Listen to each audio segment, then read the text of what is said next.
What's up, fight fans? This is Kurt DeVille with Counterpunch Boxing News, and I have some new news concerning Javan Sugarhill. Javan Sugarhill, the trainer of Tyson the Gypsy King Fury, does give his doubt and concern that Tyson Fury will be able and ready by April 29th to take on Alexander Usyk. Now, he also added that Tyson Fury would have to train really hard. He said that the 29th is a short bit of time, but he would have to do what he needs to do in that short amount of time to make things work. He did say he's looking for the knockout for Tyson. He said each game plan that he designs for Tyson and they train for is for a knockout.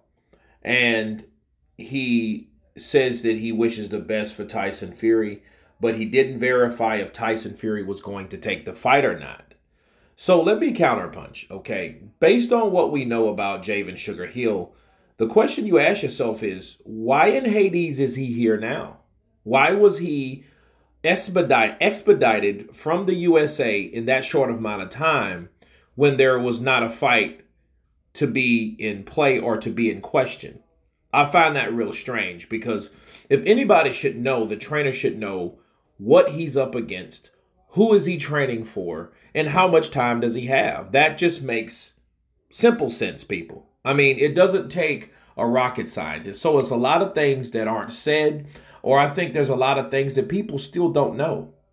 But when you hear the trainer, Javan Sugarhill, say suspicious stuff like, oh man, that's a short amount of time, but we're just going to have to work double or extra hard to get him ready for that fight. That's telling us that he doesn't have the appropriate or the comfortable amount of time to make this particular fight happen in order to be successful against Usyk. Hence, I think that this fight, they will move it. I think the same thing that Tyson Fury is doing with Alexander Usyk, or will do with Alexander Usyk, is the same thing that Errol Spence and Al Heyman did with Terrence Crawford.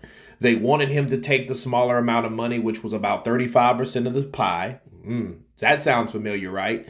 And then instead of fighting when they said they were going to fight, they pushed the shit to this year. That fight's supposed to have been the biggest fight, or one of the biggest fights that happened last year, but it didn't happen. They pushed it. And since they pushed it, Terrence Crawford said, you know what, I'm out.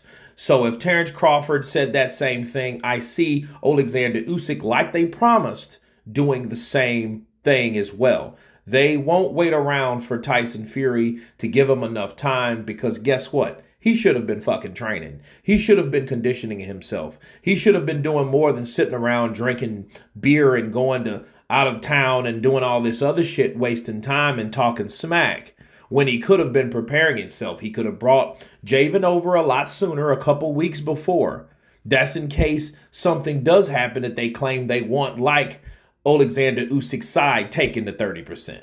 Okay, so but then this doesn't look good for Javan Hill, because Javan Hill is a guy that has the answers, but all of a sudden he don't have the answers. Okay, he doesn't know what's going on, or he's lying and saying he does, or he doesn't and then he really does, rather, right? So you guys tell me what you think of Javan Sugarhill questioning the amount of time it would take for Tyson Fury to be ready and the deadline. Of course, please subscribe. And you guys been Counterpunch. Peace.